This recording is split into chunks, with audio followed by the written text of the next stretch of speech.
ਲਾ ਆ ਭਾਈ ਆ ਮੁੰਡਾ ਡਾਕਟਰ ਨੂੰ ਕਹਿੰਦਾ ਡਾਕਟਰ ਸਾਹਿਬ ਮੈਨੂੰ ਟੀਵੀ ਆ ਡਾਕਟਰ ਕਹਿੰਦਾ ਯਾਰਾਂ ਤੇ ਲਾ ਮੈਚ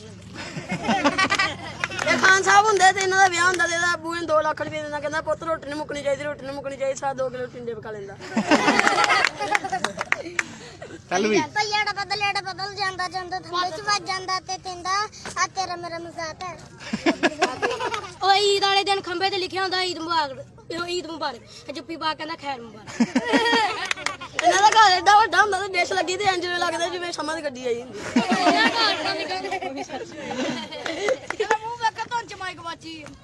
ਥੱਲੇ ਆ ਜਾ ਚੱਲ ਵੀ ਅਲੀ ਆ ਜਾ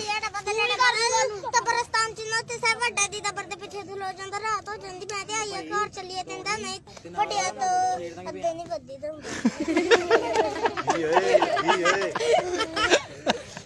ਕਬਰਸਤਾਨ ਬੈਗ ਚਰਚ ਪਿੰਦਾ ਆ ਤੇ ਨਾ ਮੈਨੂੰ ਜਾਣ ਨਾ ਪਹਿਚਾਣ ਤੇ ਪੁਲਿਸ ਵਾਲੇ ਫੜ ਲਿਆ ਕਹਿੰਦਾ ਓਏ ਦੱਸ ਹੀ ਭੰਗੀ ਫੜਿਆ ਗਿਆ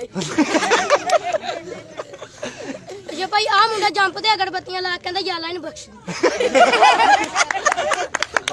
ਭਾਈ ਜੇ ਕੋਈ ਫੁੱਲ ਪਾਈ ਜਾਓ ਮੈਂ ਤੇ ਦੀ ਹੋਇਆ ਕਹਿੰਦਾ ਮੁਰਦਾ ਫਸਟ ਹੈ ਚੱਲ ਵੀ ਜੇ ਭਾਈ ਆ ਮੁੰਡਾ ਜੇ ਕਬਰ ਤੇ ਪਾਣੀ ਪਾਈ ਜਾਂਦਾ ਮੁਰਦਾ ਉੜ ਕੇ ਚਪੇੜ ਮਾਰਦਾ ਕਹਿੰਦਾ ਸਾਬਣ ਤੇਰੇ ਪਿਓ ਨੇ ਲਾਣਾ ਇਹਨਾਂ ਦਾ ਘਰ ਏਡਾ ਨਿਕਲਦਾ ਥੁੱਕ ਸਰਦੀ ਤੇ ਅੱਧੇ ਜੀ ਉਦਾਂ ਹੀ ਮਰ ਜਾਂਦੇ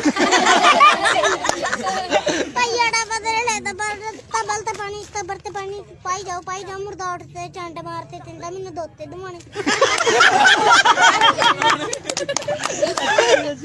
ਯਾਰ ਤਾਲੀਆਂ ਤੇ ਮਾਰਿਆ ਕਰੋ ਸਹੀ ਜੁਗੇ ਤੂੰ ਵੇਖ ਲੋਟੇ ਸਲਾਬ ਆਇਆ ਇਹਨਾਂ ਘਰ ਸਲਾਬ ਆ ਜਾਂਦਾ ਤੇ ਸਾਡਾ ਡਰਮ ਭਰਨਾ ਪੈਂਦਾ ਲੋਟੇ ਜਮ ਠੰਡੇ ਕੀਤੇ ਛੜੇਲ ਦਾ ਪਹੁੰਚਾ ਪਾਟਾ ਇਹਦਾ ਮੂੰਹਾਂ ਕੁੱਚੋਂ ਦੀ ਮੈਂ ਖੋਤਾ ਹੁੰਦਾ